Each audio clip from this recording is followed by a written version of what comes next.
Donc, je propose qu'on commence par le premier panel. Donc, le premier panel, j'invite donc Séraphin Elie de la FUB. Le terme a toujours, j'ai toujours trouvé ça très sympa.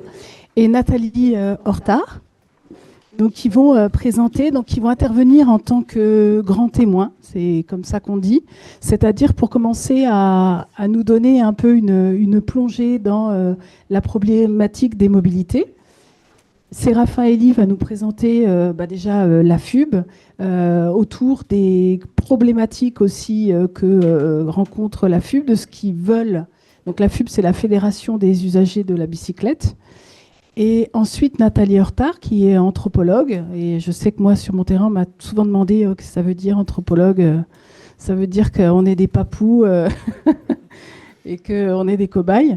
Donc, c'était aussi pour que vous ayez un aperçu, pour ceux qui ne connaissent pas, de l'anthropologie, de ses méthodes et de la particularité aussi de faire des terrains en territoire rural, milieux ruraux, ruralité.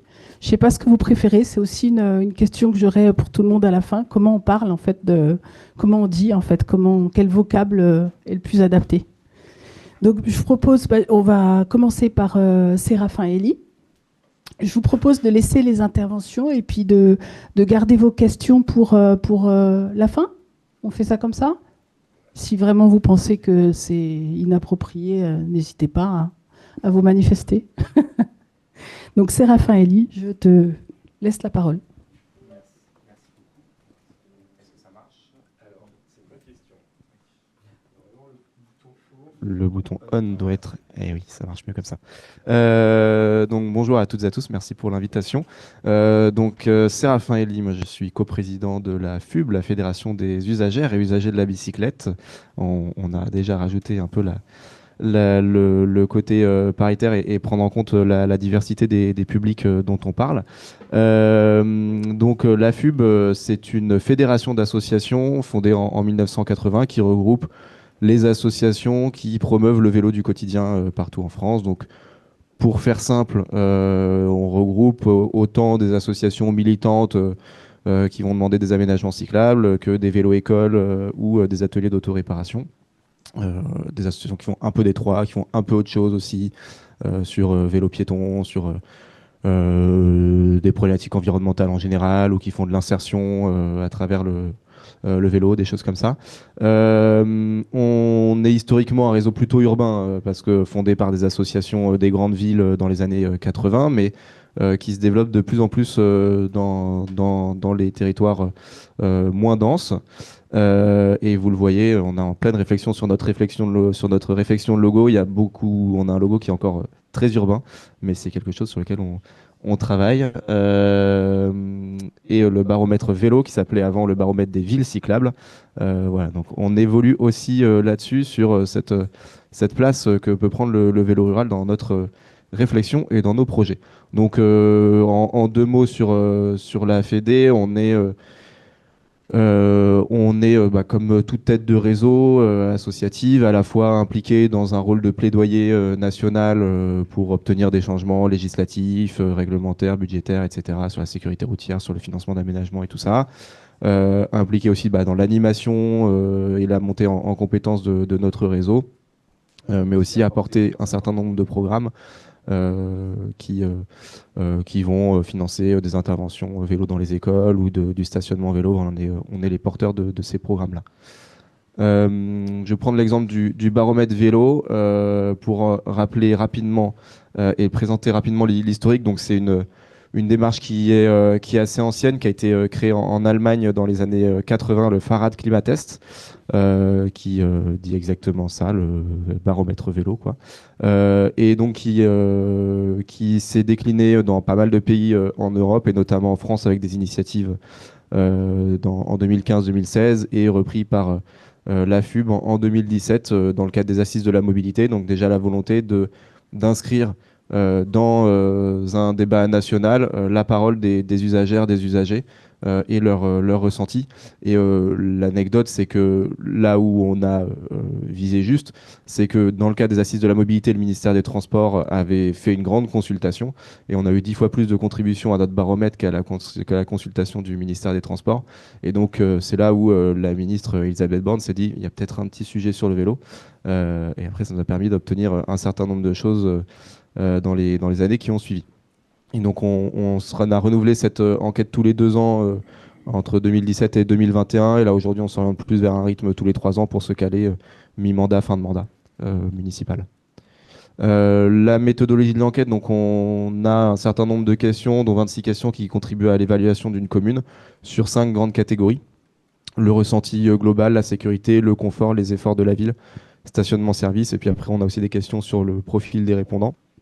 On a aussi un module cartographique qui permet d'identifier les points qui se sont le plus améliorés sur les dernières années, les points qui restent, qui doivent être aménagés en priorité, les points où il manque du stationnement. Donc c'est des données qui sont hyper utiles pour les collectivités, pour les associations et pour toutes les personnes qui souhaitent faire avancer les choses localement. Et ce qui marche bien dans les médias, c'est le classement qui sort, même si pour nous, c'est pas l'essentiel, mais c'est de savoir, évidemment, on a tous envie de la compétition, qui sont les grands champions. Donc on a ces classements par catégorie. Euh, le baromètre, donc je le disais, on interroge le ressenti des usagers et des usagers et se pose la question dans l'évaluation des politiques cyclables, pourquoi est-ce qu'on interroge le ressenti, quelle est la légitimité à avoir cette approche-là, alors que on pourrait se dire, bah, on regarde, on fait soit des relevés de terrain, ou on regarde les données OpenStreetMap, ou je sais pas quoi, on fait des calculs, on compte le nombre de pistes cyclables, et puis ça nous donne la ville la plus cyclable. Bon, bah, on est tous confrontés à ce genre d'aménagement, Donc là, vous l'avez en version slalom, en version saute-mouton, en version végétalisée. On a parfois des aménagements pas trop mal, hein, là, à côté de chez moi, à Lisieux, piste cyclable séparée le long d'une départementale, mais qui arrive en plein dans le rond-point de la Rocade. Voilà, on voit toute la limite on peut compter le nombre de pistes cyclables. Si à un moment donné, on arrive dans un rond-point hyper dangereux, si il y a une déviation parce qu'il y a des travaux et qu'on est remis dans le trafic, si la piste cyclable elle est mal conçue, on a des conflits avec les piétons, on a un risque de sécurité avec les automobilistes, etc. Et donc le résultat, il est pas là. Et pour prendre à l'inverse l'exemple de la vélorue, donc là, bon, c'est un exemple évidemment aux Pays-Bas, mais commence à avoir quelques exemples intéressants en France. On voit bien qu'on peut tout à fait imaginer des espaces de cohabitation entre les vélos et les voitures où ça se passe bien. On n'a pas forcément besoin de séparer tous les flux partout, à partir du moment où on a réduit le trafic et enfin, en volume et en vitesse. Mais bon, ça demande toute une organisation, etc. Mais on voit que ça peut exister. Et donc le baromètre, il prend un peu la méthodologie inverse. On compte pas, on n'évalue pas sur les moyens, on évalue sur les objectifs. On en est presque à dire, on s'en fiche que vous fassiez des pistes cyclables. La question, c'est qu'on veut se déplacer en sécurité. Potentiellement, ça passe par des pistes cyclables, mais il y a peut-être d'autres moyens. Et nous, le but, c'est, enfin, à la fin, on veut se déplacer en sécurité. Et la sécurité, la sérénité de déplacement, c'est quelque chose qui est très subjectif, parce que moi, jeune, sportif, etc., j'ai pas du tout le même ressenti que ma grand-mère qui a une perte d'audition et qui, du coup, n'entend pas le camion arriver derrière elle et donc arrête de faire du vélo si elle n'est pas sur un aménagement top qualité. Et donc, voilà, c'est aussi pour ça que c'est important d'interroger le ressenti. Et ce ressenti, il évolue aussi, parce que j'habite dans une campagne ou dans une ville qui est pourrie pour le vélo. La première piste cyclable, elle me paraît extraordinaire jusqu'à ce que je visite Grenoble ou les Pays-Bas et en rentrant chez moi, je me dis, bon, il y a encore énormément de chemin à faire. Donc mon ressenti, mon attente, elle a augmenté. Et donc mon ressenti, il évolue aussi à la baisse. Donc il y a aussi toutes ces dynamiques-là qui sont à interroger derrière le baromètre, le baromètre vélo. Donc on a fait une enquête cette année en 2025, au printemps, entre mars et fin mai. Et on a dévoilé les résultats mi-septembre. Donc on a reçu plus de 334 000 réponses. Donc vous voyez, c'est en constante augmentation depuis la première édition en 2017. notamment augmentation chez les femmes, parce qu'on a atteint la parité dans les réponses pour la première fois. Et on a mesuré aussi la part d'habitants dans les quartiers politiques de la ville, donc 6% de réponses d'habitants qui se déclarent en quartier politique de la ville, ce qui est légèrement en dessous de la part de la population. On est entre 7 et 8% d'habitants occupés, donc on voit qu'on est à peu près représentatif dans ces quartiers-là. Et en tout cas, c'est aussi une volonté d'aller chercher ces quartiers-là. Oui. Ah, oui, effectivement. Hop.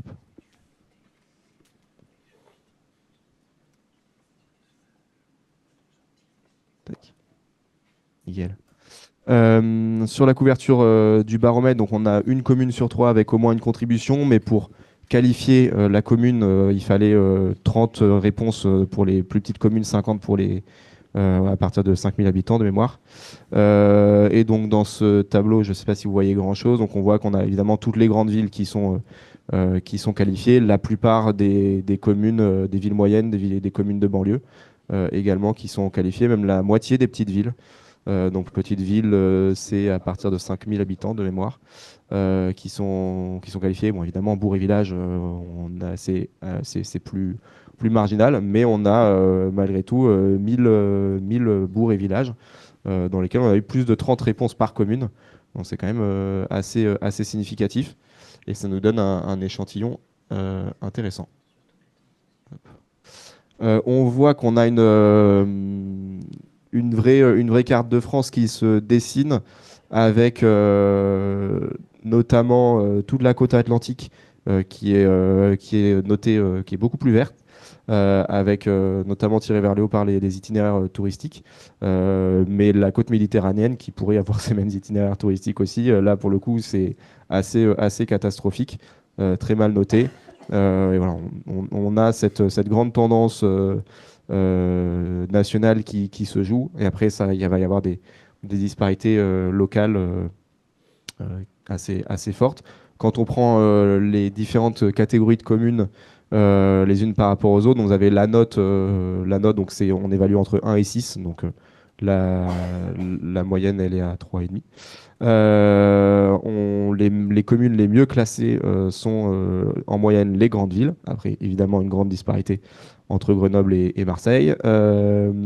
Et c'est aussi la catégorie de communes dans laquelle l'évolution est la plus positive. Donc on voit bien que le rôle des métropoles, il y a évidemment beaucoup de volonté politique, sûrement beaucoup de sociologie et d'explications de cet ordre-là. Voilà, mais ça tire vraiment vers le haut. Ça progresse énormément. Là où, à l'inverse, plus on descend dans les strates de communes, plus on descend dans la note, et avec la note dans les communes rurales qui stagnent, avec, je vous disais, d'énormes disparités entre les communes rurales, notamment Côte-Atlantique, qui sont parmi les mieux classées de France, parce qu'elles ont su saisir aussi les itinéraires touristiques et tout ce que ça pouvait leur apporter, des politiques anciennes en la matière. Donc on a assez vite un cadre apaisé, très, très agréable. Et à l'inverse, du rural où il n'y a rien et où là, effectivement, c'est la cohabitation à 90 km/h, voire plus. C'est compliqué. Le baromètre, c'est aussi un révélateur de l'efficacité, parce qu'on râle beaucoup, mais parfois on salue aussi quand les choses se font bien. Et donc on voit là les 1200 projets qui sont financés par les fonds de l'État. On a remarqué dans les corrélations de quels étaient les points qui étaient salués positivement par les répondants, que les points financés par les fonds de l'État, ils étaient 3 fois mieux notés que les autres. Donc quand on met du financement, quand il y a de l'ambition, et quand il y a des critères de qualité aussi des aménagements, ça marche. Pour aller vers le vélo rural et faire le lien avec le baromètre et l'expertise d'usage plus largement, bon, historiquement, le vélo rural, vu par les collectivités et beaucoup d'acteurs, c'est les cyclosportifs qui montent l'école, etc., ou qui font leur promenade du dimanche, les touristes à vélo. Et c'était à peu près tout. Jusqu'à récemment, et peut-être encore un peu aujourd'hui, et c'est aussi un enjeu que de faire reconnaître que le vélo rural, c'est aussi d'abord, enfin, c'est un énorme enjeu sur la mobilité des plus précaires, parce que quand on est pauvre à la campagne et qu'on n'a pas les moyens de se payer une voiture ou que la voiture tombe en panne, qu'on n'a pas les moyens de la réparer, etc., bah, c'est la grosse galère. C'est aussi la mobilité des enfants et des ados, parce qu'on a tendance à oublier que jusqu'à 18, maintenant 17 ans, bah, on ne peut pas conduire. Et donc, ça, on exclut de fait, ou même quand on est adulte, pour tout un tas de raisons financières, de santé ou autres, on exclut de fait tout un pan de la population qui n'a pas de voiture et qui ne peut pas se déplacer autrement. Donc, il y a vraiment cet enjeu-là, qui est un enjeu presque avant tout social, plus qu'écologique. Et après, il y a évidemment bah, dans le rural tout un tas de gens qui veulent se déplacer autrement pour des raisons, enfin pour tout un tas de raisons. Mais il y a cette considération-là. Historiquement, il y a même une part modale plus importante dans le rural que dans l'urbain, mais on a tendance à l'oublier complètement parce que c'était vraiment le vélo, c'était le moyen de déplacement du pauvre. Hein. Donc c'est le marginal qu'on ne voit pas, qui vote pas, etc. Voilà, donc un sujet qui n'existe pas. Et c'est revenu dans les villes plutôt par les bobos avec des grands guillemets. Et donc, bon, c'est là où ça a retrouvé, on va dire, un peu ses lettres de noblesse. Et donc, on a tendance à voir que le vélo, c'est un phénomène urbain, alors que ça a été pendant longtemps beaucoup un mode de déplacement aussi rural, périurbain. Euh, L'importance de valoriser le ressenti, l'expertise d'usage dans les politiques cyclables rurales, elle nous fait aussi considérer différemment les projets d'aménagement. Donc là, on a un joli schéma qui nous montre le avant, mais en fait encore un peu, enfin beaucoup aujourd'hui. La vitesse, le volume des véhicules motorisés, c'est le premier frein à la pratique. C'est clair que bon, parfois il y a un peu de dénivelé, mais quand on galère dans la pente et qu'on se fait doubler à 90 km/h, c'est quand même moins agréable. Et c'est peut-être ça d'abord le vrai frein. Et il y a des discontinuités qui sont flagrantes sur les aménagements cyclables. Euh, voilà. Donc aujourd'hui, c'est vraiment le règne de la voiture dans la campagne. Les voitures vont partout, comme elles veulent. C'est un peu régulé par les gendarmes de temps en temps, mais il y a toujours le raccourci où quand on est bourré, on peut éviter les flics. Si on voit personne à l'horizon, on peut bien aller à 110 ou 120. Enfin bref, c'est quand même aujourd'hui ça la réalité. Demain, nous, on est porteur d'une vision. Il y a beaucoup de réflexions sur le plan de circulation urbain, mais en fait, ça s'applique aussi sur le rural, avec en fait une hiérarchisation de la voirie. Il y a des grands axes interurbains sur lesquels, bah oui, ok, il y a du déplacement motorisé, vite. Bah là, il faut qu'on trouve l'aménagement. C'est l'équivalent des grands boulevards en ville. Bon bah, ok, il y a des bus, il y a des voitures qui circulent à une certaine vitesse. Bah, faut faire l'aménagement séparé qui est parallèle. Mais par contre, il y a un certain nombre de routes, alors plutôt dans la moitié nord de la France, parce que la moitié sud est quand même beaucoup plus montagneuse, avec, voilà, on a les fonds de vallée, on a peut-être moins d'opportunités. Voilà, les fonds de vallée qui sont un peu plus difficiles, mais on va dire, ou le ouais, nord, nord-ouest, on a parfois trois routes départementales qui relient le même village au même village. Et donc, on en dédie un aux véhicules motorisés, et puis après, le reste, on a la possibilité en laissant des accès aux riverains, mais de couper le trafic de transit, de réduire les vitesses, de réduire le volume de véhicules motorisés. Et là, on organise une cohabitation entre les tracteurs qui vont pas très vite et qu'on voit de loin, les vélos, les piétons, et tout se passe bien. Donc, on n'a pas besoin de créer des aménagements cyclables. En fait, les itinéraires, les réseaux viaires, ils existent déjà là. Ce qui nous a amené dans notre réflexion à la FUB sur ce schéma-là, en évacuant tout ce qui est dangereux, bandes cyclables sur largeur, etc. On est juste cantonné à un coin de la voirie et quand même on change rien à la vitesse et aux largeurs de déplacement. Et ensuite, bah, ce qui est recommandé. Et finalement, on a mis une étoile, deux étoiles, trois étoiles, en mettant surtout sur un critère pas tant de qualité ou de sécurité, parce que les voies vertes ou les pistes cyclables en site propre, enfin séparées de la chaussée, elles ont aussi leur qualité. Mais surtout que c'est compliqué à amener, ça peut être coûteux et donc c'est hyper lent. Et donc nous, on porte aussi ce qu'on appelle le chemin à trafic motorisé limité, qui est en gros l'équivalent de vélo-rue, de petites routes, de petits chemins. On vient peut-être refaire le revêtement, on organise la circulation, et puis on peut tout à fait arriver à une cohabitation. Et donc c'est une approche qui permet de tester rapidement, de déployer massivement, parce que une fois qu'on a identifié tous les petits chemins qui ont ce potentiel, bah, en fait, ça peut partir assez vite. On part du point de vue des plus vulnérables parce qu'on questionne d'abord la question de la vitesse et des cohabitations, et on priorise les investissements sur les grands axes sur lesquels bah, là, il n'y a pas d'alternative, ou bah, il faut bien, pour relier ces deux grandes villes, faire la piste cyclable séparée par rapport à la grande route départementale. Et donc, pour conclure sur ce à quoi sert l'expertise d'usage, parce que j'étais un peu parti de là, et c'est un mot qu'on utilise beaucoup à la FUB. Le premier enjeu, c'est d'exprimer des priorités d'intervention auprès des collectivités. Donc ça, on fait remonter de façon structurée les avis des usagers et des usagères. Donc c'est très utile évidemment pour les collectivités. C'est très utile aussi pour les associations de sortir, hein, de se décentrer de notre propre réalité. En disant, je veux la piste cyclable en bas de chez moi. Bah, on interroge, on structure, et du coup on raisonne à l'échelle d'une ville ou d'une communauté de communes, enfin du territoire qui est jugé pertinent. Voilà, donc là vous voyez sur l'exemple du baromètre vélo, où on a organisé, enfin on fait ressortir des clusters avec en vert les points qui se sont le plus améliorés, en rouge les points qui sont jugés les plus problématiques. Donc là ça aide clairement la collectivité dans la myriade d'investissements qu'il y a à faire, à se dire bah, c'est peut-être sur ces carrefours-là ou sur ces axes-là qu'il faut intervenir en priorité, et en bleu c'est sur les besoins en stationnement. Ça sert également sur la qualité de l'aménagement, parce que des aménagements cyclables beaux sur le papier, il y en a énormément, mais après le souci du détail, où on ne veut pas les 2 cm de bordure tous les 20 mètres, on ne veut pas des angles droits parce qu'on n'a pas des roues carrées, une signalétique incompréhensible. Il y a tout l'enjeu de suivi de la voirie au quotidien, parce que bah, pour avoir bossé aussi en collectivité, bah, on roule 2 jours en semaine, et donc c'est bien d'avoir des gens qui nous disent comment ça se passe le soir, le matin tôt, le week-end, etc. Parce qu'on n'est pas toujours dehors non plus, donc là où il y a besoin de faire des travaux, il y a des racines, où il y a des nids de poules et tout ça.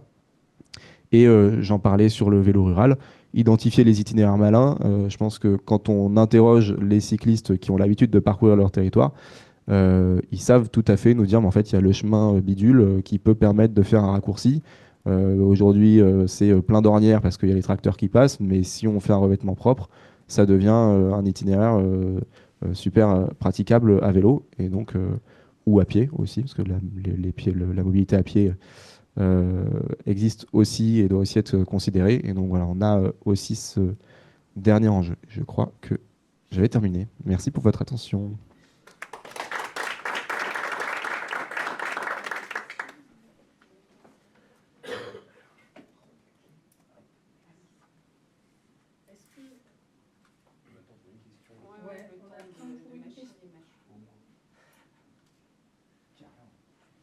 Oui, est-ce que vous avez des questions? Ben, on peut faire une question. Clémence? Ma question porte sur la relation avec les collectivités. Dans quelle mesure vous travaillez avec les collectivités et les services des métropoles dans leur analyse de la qualité du sentiment, du ressenti que les cyclistes ont sur les aménagements cyclables aujourd'hui ou ceux qui n'existent pas, puisque dans les grandes métropoles, c'est organisé, structuré avec des directions vélo, des élus au vélo, etc. Notamment à Nantes, il y a Place au vélo. Et donc du coup, dans quelle mesure vous êtes intégrés déjà avec ce qui existe? Parce qu'en fait, c'est des millions d'euros du coup qui sont nécessaires pour aménager ces pistes cyclables, et comment vous travaillez avec eux du coup? Comment on travaille avec eux? C'est évidemment très variable en fonction des circonstances, et en fonction de notre capacité dans les associations à répondre, à structurer, à comprendre l'écosystème institutionnel aussi, parce que il est pas toujours simple à comprendre, et du côté de la collectivité à s'organiser. Donc là, il n'y a pas forcément une réponse unique, mais il y a de très bons exemples de coopération, comme des exemples très très froids. Globalement, ouais, il n'y a pas une vérité générale, mais pour prendre quelques exemples, le baromètre vélo a été très relayé par beaucoup de collectivités, parce qu'elles voient bien que c'est des données de qualité qu'elles n'arrivent pas à obtenir autrement. Quand elles font une enquête vélo, ça leur coûte super cher en bureau d'études pour avoir 3 fois moins de répondants. Donc, clairement, on leur file des données de qualité et gratuitement. Et voilà, c'est une manière de faire vivre aussi le débat. Et pour ceux qui font des efforts aussi, de valoriser leurs efforts, ça mange pas de pain.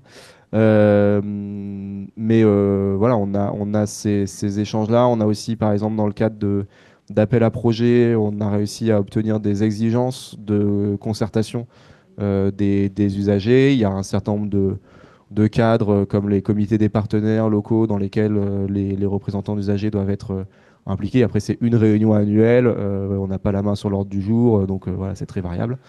Il y a des remontées qui sont organisées parfois par les collectivités ou chez moi en Normandie, c'est les services de l'État qui peuvent le faire.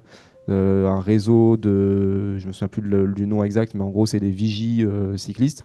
Donc, il y a un certain nombre de militants qui sont formés, accompagnés par les services de l'État pour faire des remontées sur la voirie. Donc, il y a un panneau qui a disparu, il y a un nid de poule, il y a etc.